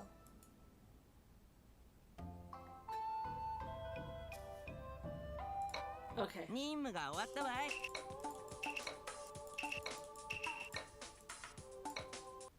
Hey. So, yeah, I might as well start talking about my favorite guys. This one is one of my favorites, even though I'm not really a Shotokan. Hakata's really cute. I really like Hakata. He's a, okay. So he's a Wakizashi, and that's the reason why he's, like, a little dude. But, he's a Wakizashi owned by the Kurodagumi faction, who is affiliated with, Nobunaga. And the reason why he's, like, talks like he has Osaka Ben, and he talks from, or no, Hiroshima Ben. Hold on. Hakata's in Hiroshima? No, Hakata's in, like, the Kansai region, right? Right? Chat, please help. This little boy is fucking up. Yes, he's part of the Kurodagumi. So this is Hakata, Hakata Toshiro. Hakata Toshiro, who is part of the Kurodagumi's thing. And the reason why he talks like this is because he's from the Hakata region. He looks like a little dude, a little Shota boy, because he's a Wakizashi. No, sorry, it's a Tanto. So all the Tanto are Shotas in this game. He breaks in the money. Yes, he's all about money. And he's a salaryman. So he like talks about that. I hate that. Nani, bro, I hate that. Yeah, no, but I like Hakata. Hakata actually will bring you in money in the game, and he talks in Kansai Ben. He's great. He's a good boy. Actually, no, not this. Let me show my main team on the English server. Okay, so Hakata's great, but in the game you get a starter sword, and the starter swords have the same stats or whatever. My starter sword, of course, for every server is Mutsunokami Yoshiyuki, who is Ryoma Sakamoto's sword, and he's fantastic. Okay, Mutsunokami Yoshiyuki is CV Hamakinto, and he speaks in Tosa dialect, and That means all of the men should be no taller than like 5'6". Oh no, Baku. Oh, you don't know. There's Nodachi and Yari and and Naginata, and they're all like over 6 feet tall. Get fucked. I'm sorry. Please don't ban me.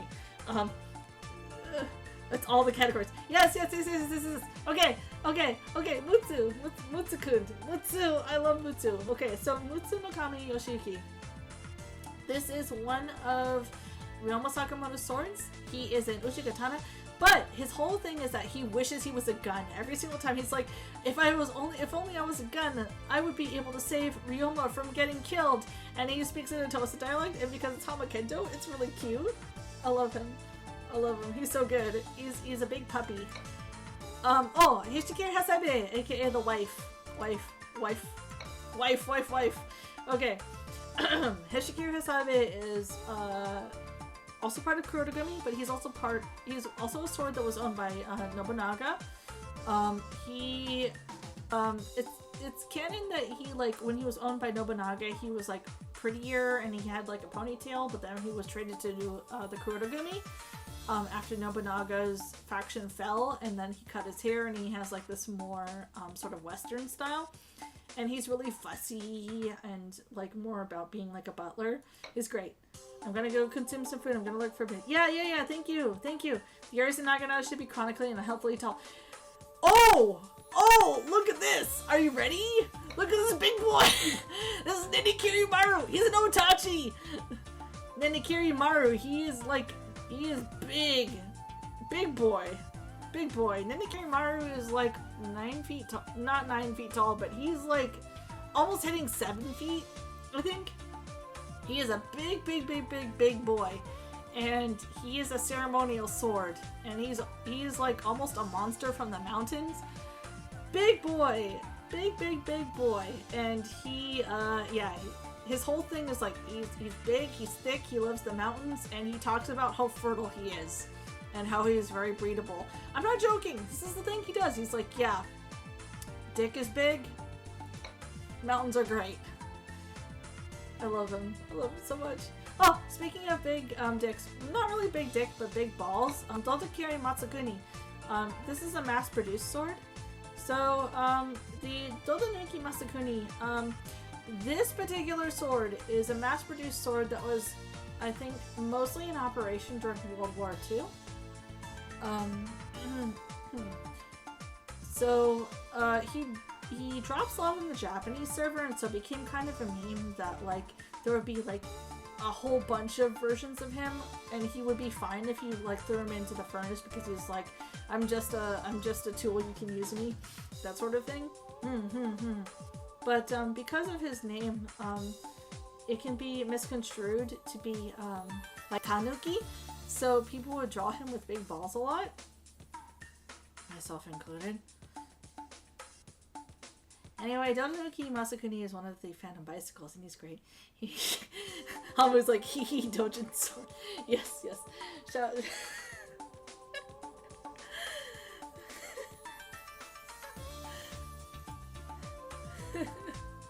If you know, you know. If you know, you know. If you know, you know. Oh god. My windows. There we go. Okay. Oh, finally. Yamabushi Kunihiro. He is forged by the same blacksmith who forged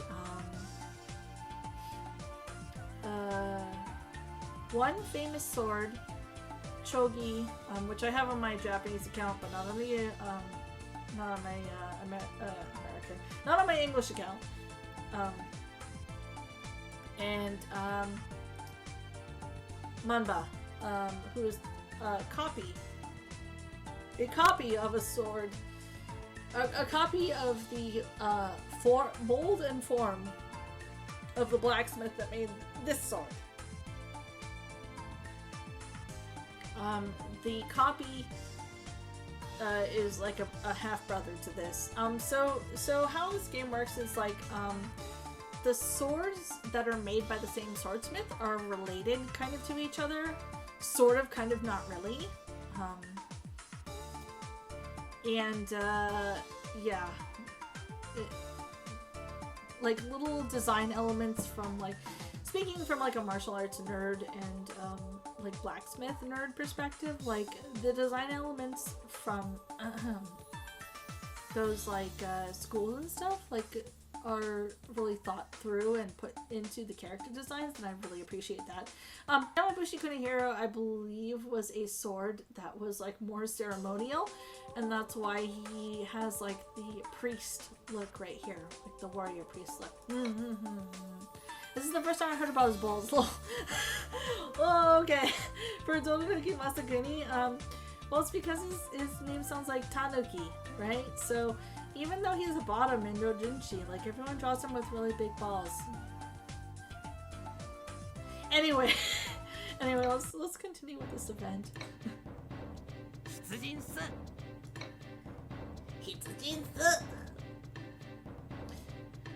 Something that I find interesting is that I'm so used to playing on the Japanese server, but like 1, 2, 3, 4, 5. You get a lot of tries with events, but in the Japanese server, it's just 3 tokens per day.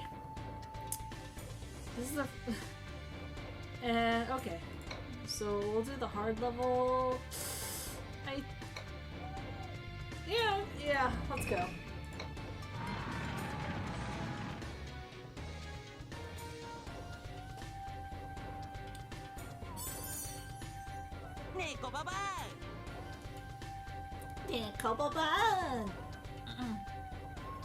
Okay. 1, 2, 3, 4, 5, 6. Okay. So always plan out your map route beforehand.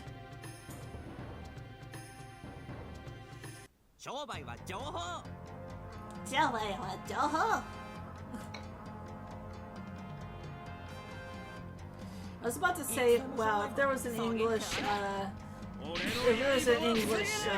dub of Token Rambu, I want to play Hakata, but then I remembered there's 2 English dubs of Token Rambu. The 2 English dubs of the Token Rambu different animes are interesting.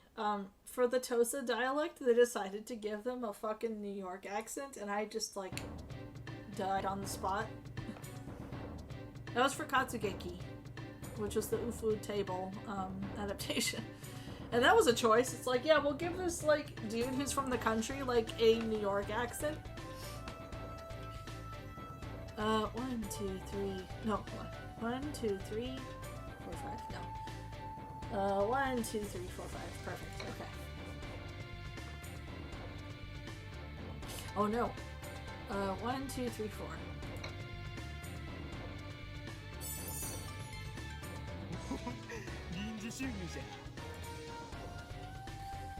One, 2, 3, 4.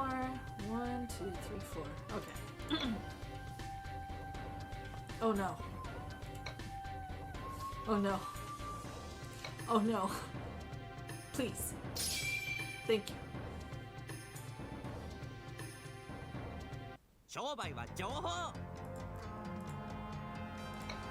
Go. Kill. This is the part of the stream where I ask, chat, how you been doing this weekend?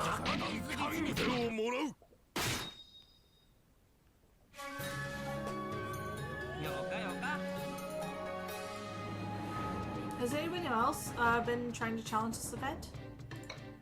And how successful have you guys been? Have you guys gotten Nico?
Okay. Oh, I'm back. Jesus. Okay. I wonder how many keys I have actually. If I can actually start pulling from the prize pool. 新しい仲間ばい。新しい仲間わい。僕はさよ様。 I gotta head out. Thanks for streaming, Chuchu. Have a good one. Yeah! Have a great rest of your night, Onside 7. Thanks for stopping by. Take it easy.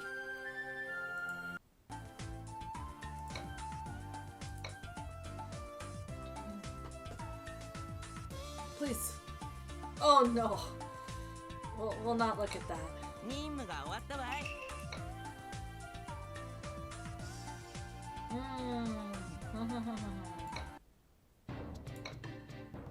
出陣す。 Wait a minute. I haven't made my man wives do some duties yet.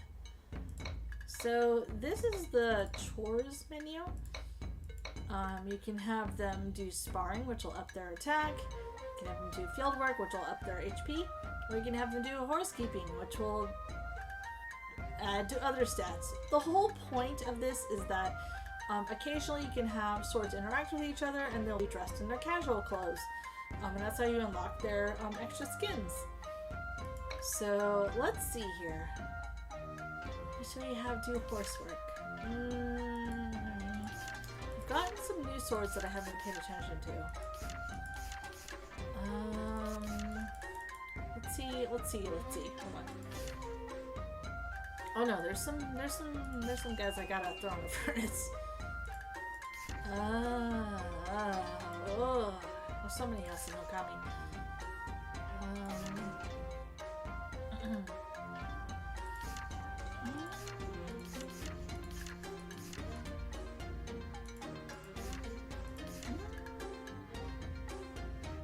Wait, hold on. There's Juzamaru. Okay.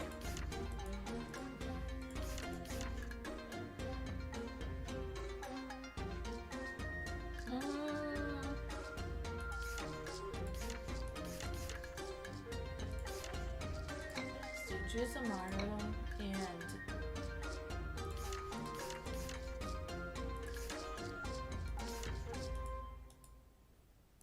where's Yamabushi. Here,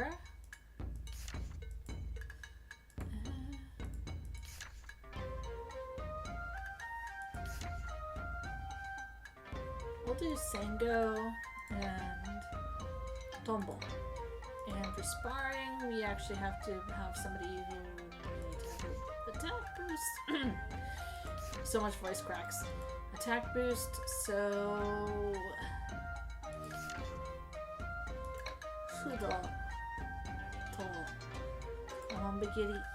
Alright, let's go. Who are we gonna get?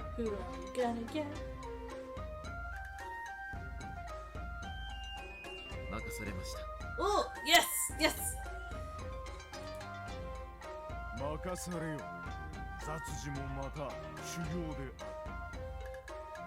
Yamabushi. Yamabushi's jersey look is so good, yeah. Okay. Alright.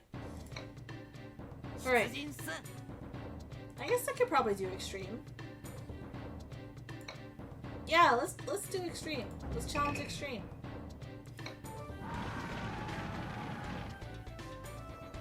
Please don't kill my whole team. That would suck, actually.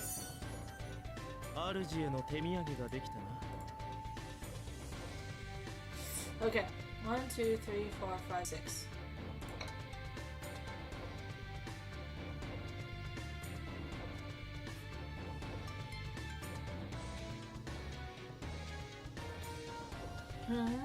Okay. 1, 2, 3, 4, 5.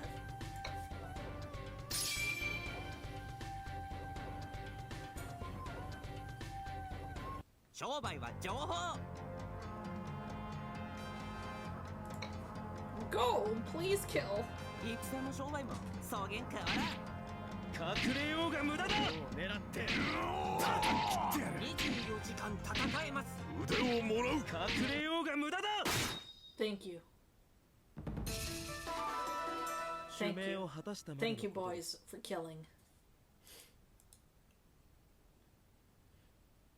You know, I kind of find it interesting that the setting is that the Saniwa sages, or the main characters of the game, who are like sages who like imbue life in these weapons and so on and so forth, are basically just kind of hired by the government to do it. And it's kind of somewhat sketchy, or like considered to be like a almost like a low-paying part-time job. I kind of find it interesting, especially because it's like set in a, and this predated the pandemic, but like the setting of the game is that like all of the players of the game, all of the Saniwa sages are like isolated from each other and really can't contact anyone except their jobs and anyone else through like the internet or whatever. I just kind of find it interesting, and all the spin-offs of this this premise who have like ran with it, such as the Tokunranbu Katsugeki series, which kind of did it, and the Tokunranbu stage plays, which really ran with it. Like, I found it really interesting. Unfortunately, prophetic as well. Okay, 1, 2, 3, 4. 1, 2, 3, 4, 5. Okay.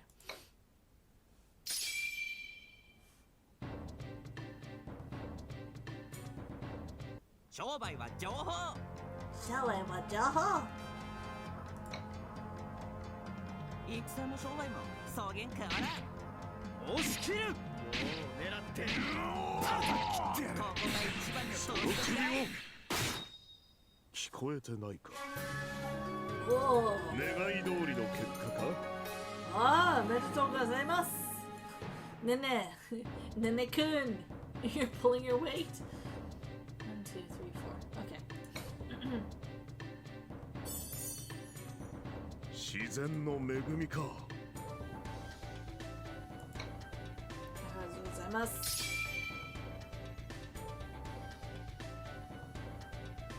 商売は情報。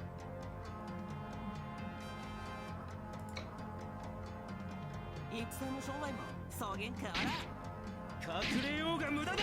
狙ってバスその筋肉、その足をもらう。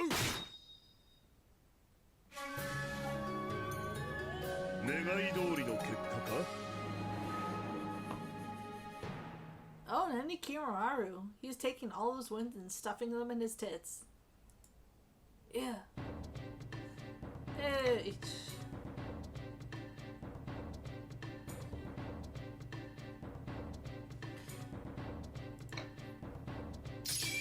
Hi. これ千載一遇ばい。商売は情報。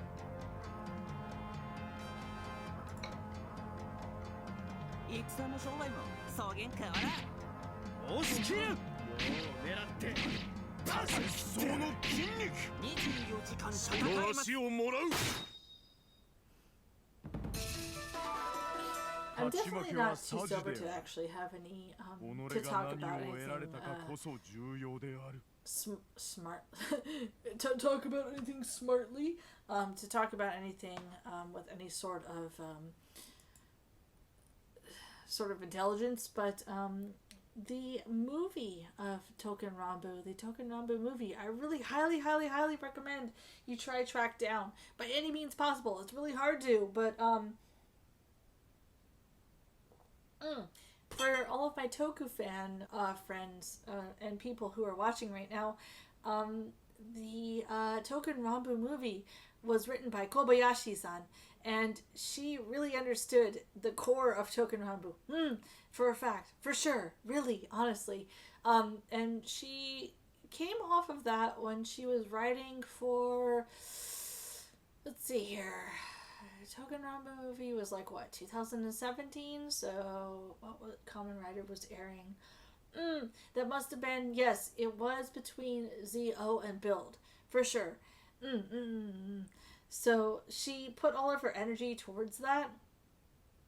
And the Token Rambo movie isn't perfect, but I feel like for somebody who has been really into Kamen Rider and somebody who appreciates Kamen Rider or something like that, she really understands and really gets it. And I feel like if you don't even know what Token Rambo the series is, or the mixed media project, or the games or anything, if you're a Kamen Rider fan, you absolutely have to watch the Token Rambo movie. It's required.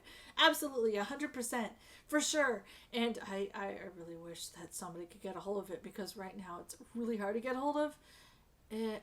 Actually right now, okay, if this gets me in trouble on Twitch, then rip. But for the people who are watching on YouTube on VOD, it will not get you in trouble because I'm gonna edit it out.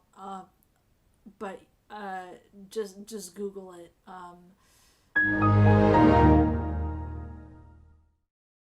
Anyway, Twitch cops. Sorry I played a trailer. Please don't kill me. Hi. I'm gonna refresh chat. Okay. 出陣す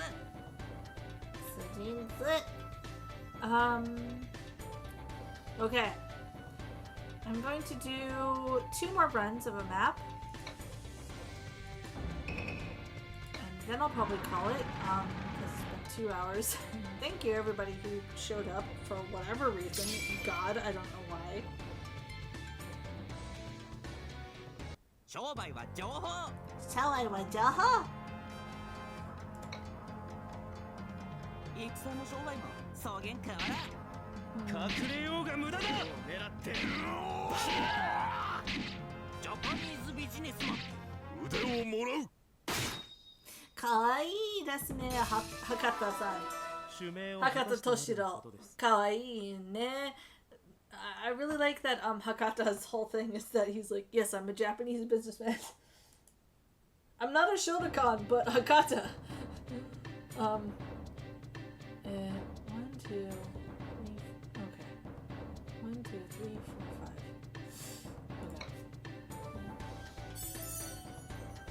5. Okay.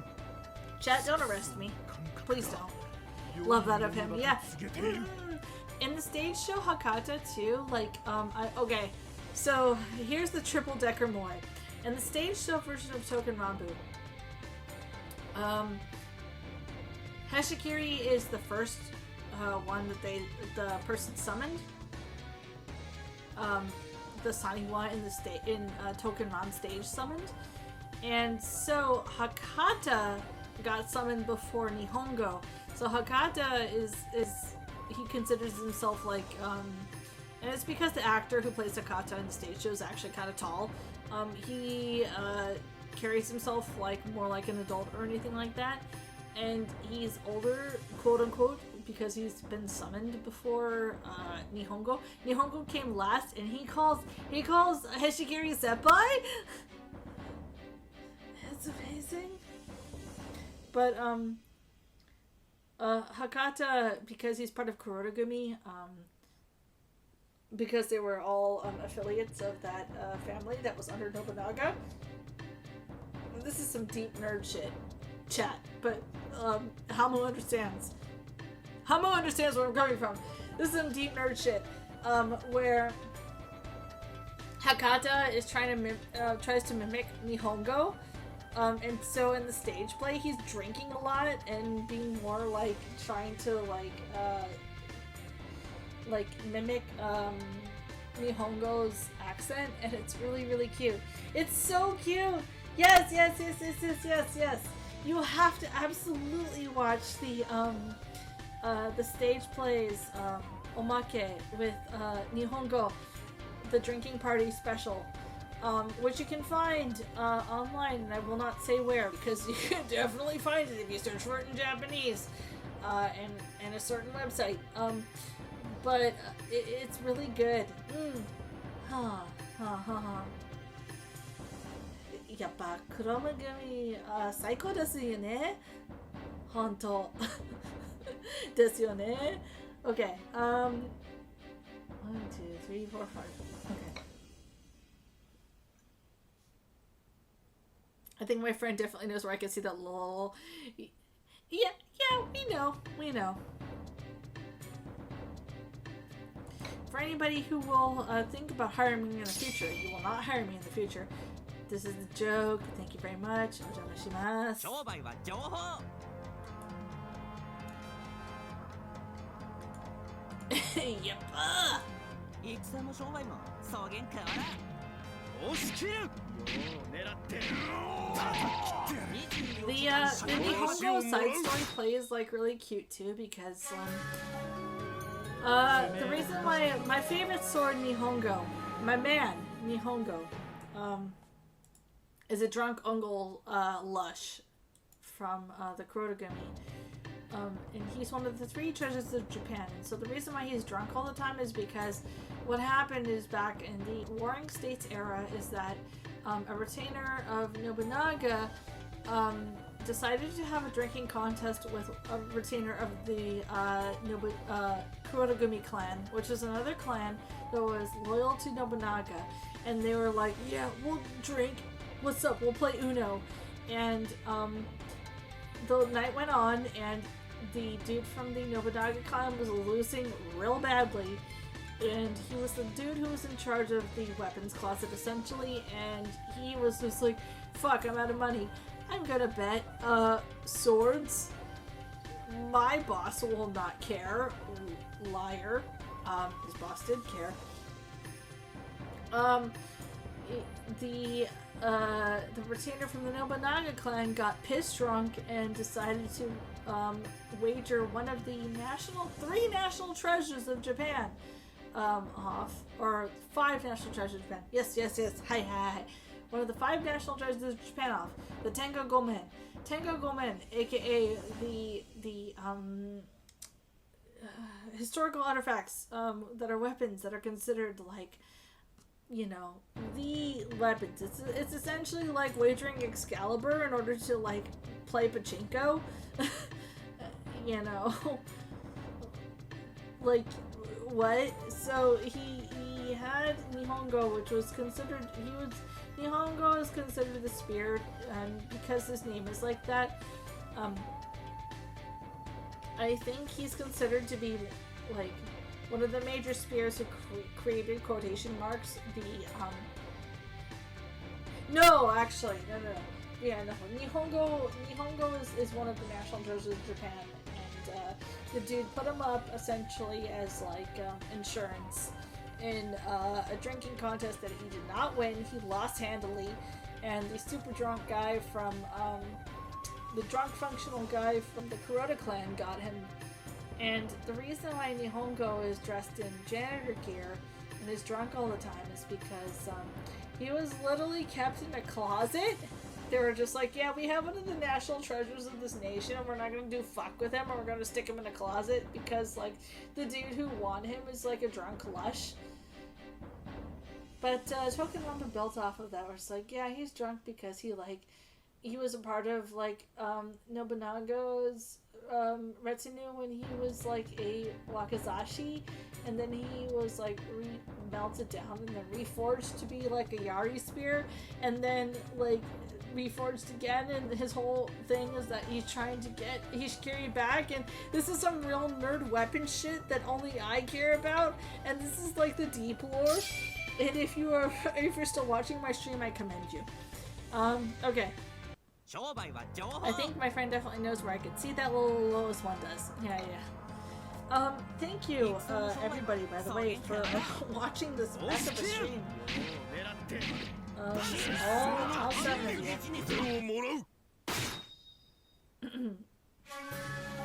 Honestly, that's what makes Tokunranbu so much fun, is the nerd shit. Yeah. It's, the reason why Tokunranbu has stayed around for so long is not really just because, oh my god, boy is cute. No, it's about, if you really care about historical, sort of, like, deep nerd shit, or, like, war history, this is the game for you. It's really interesting, for sure. And, if you're into martial arts, too, like, for sure. It's been really interesting. Okay, so I'm...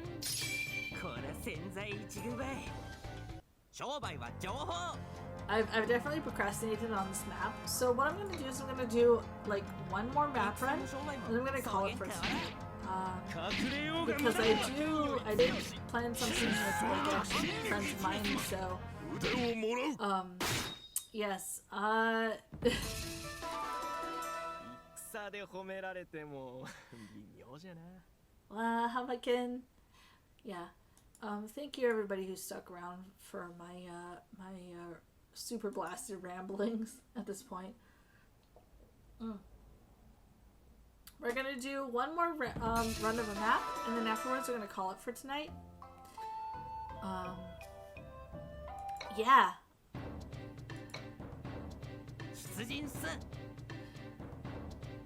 Let's do extreme one more time.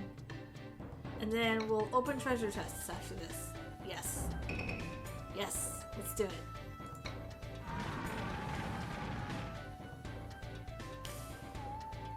Like, October, it's because I just, like, have come off of October, and October, like, I had, like, I planned out a schedule, and I had, like, a really strict regimen of what I was gonna stream, because it was all spooky games and stuff, and now that I'm, like, not doing that, I'm kind of, like, just trying to figure out what I'm gonna do next. This, VTubing has always been kind of a hobby for me, but I've always kind of wanted to, like, you know, experiment and push and stuff, so I don't know what I'm gonna do next stream, but I'm gonna try to challenge like talking more and stuff. That's what I feel. But thank you everybody for hanging around and stuff. 1, 2, 3, 4, 5. No, okay. 1, 2. We're gonna have to do 1. Okay, hold on. 1, 2, 3, 4, 5. Okay, got it.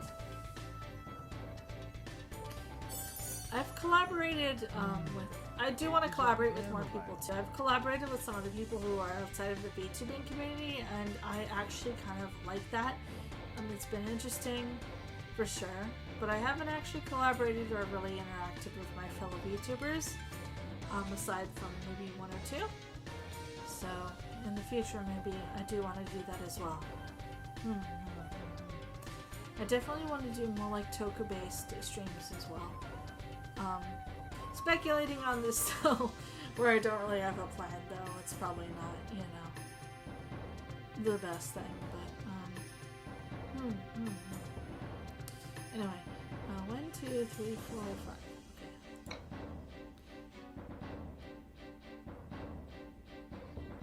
Okay. 1, 2, 3. 1, 2, 3, 4. Okay. 1, 2, 3.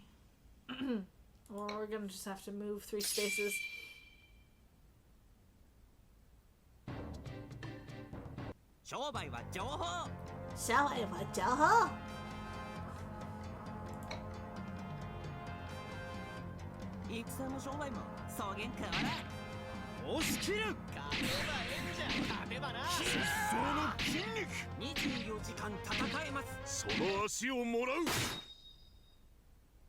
Hey.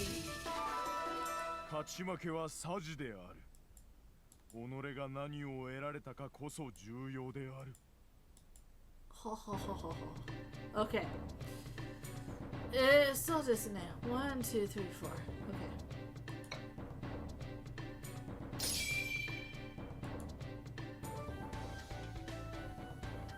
商売は情報。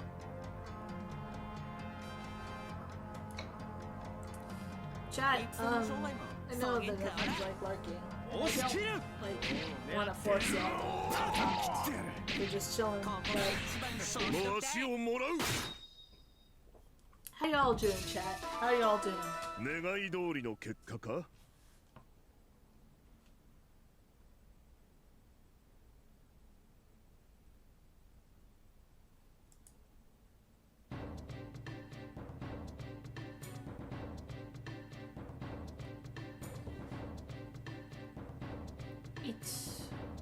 It's Nissan. Okay.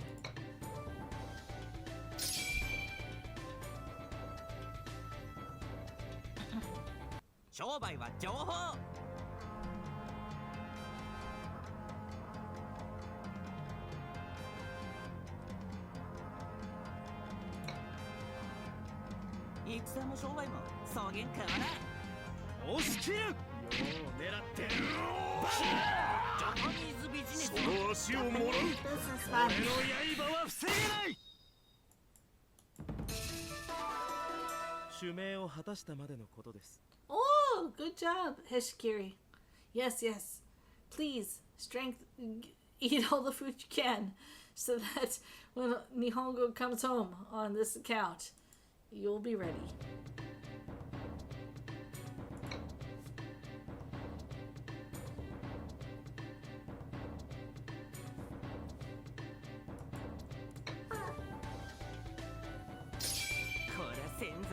Bye.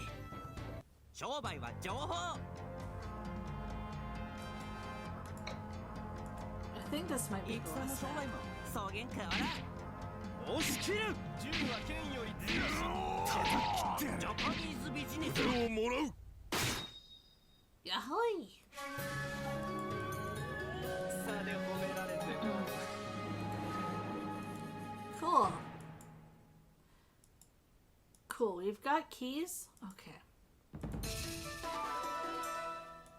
Yeah. Okay. So, first things first. For our boys in repair, who needs it? You needs it. こんなの唾つけときゃ治るって No, you need repairs. Okay. So, we've done the maps. 出陣す Let's crack some treasure chests. Let's do it. Okay, so after you clear a map a certain amount of times, you get some keys, and those keys enter open loot boxes. This sounds terrible, but with Token Rambu, it's like really generous, so it's not too much of a problem. The events run for like 2 months at a time. And with the English server especially, they give you so many chances to get things, so... Okay. We are going to be looking for the key and Omori, because our goal is to get the sword, so... We'll start here. Hey! Okay. Nope. Nope. Ugh. Okay, so that is all. It's fine. It's totally fine. It's totally fine. That's fine. Okay. Max?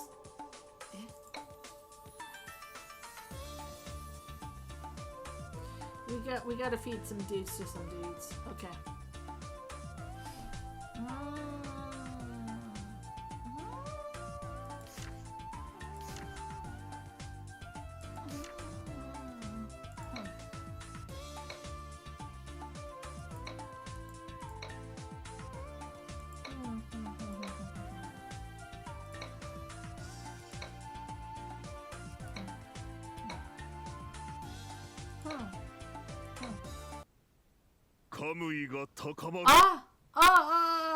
Thank you, Songs. Oh, wait a minute. Hold on.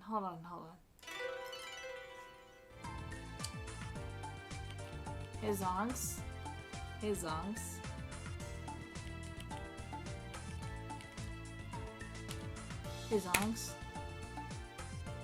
Zongs, get fucked. Sorry. Don't bring that in my chat, please. No, never. Okay, thank you. Anyway. I'm gonna feed some dudes to this big boy.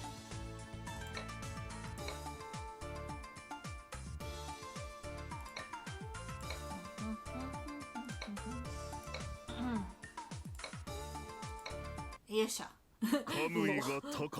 Yeah. Hamscream.jpg.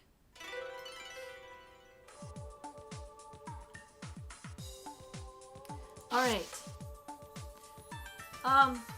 I'm just doing this at random at this point, because the alcohol's kicking in, but... yes, that was, I haven't logged into my English Token Rumble account in a while, so that was really fun.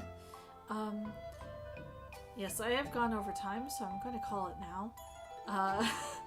Thank you for sticking around. This was kind of a random stream. I just really wanted to talk about Tokusatsu, and then I was just like, yeah, I have a game because I can't talk unless I'm playing a video game. So thank you everyone for sticking around.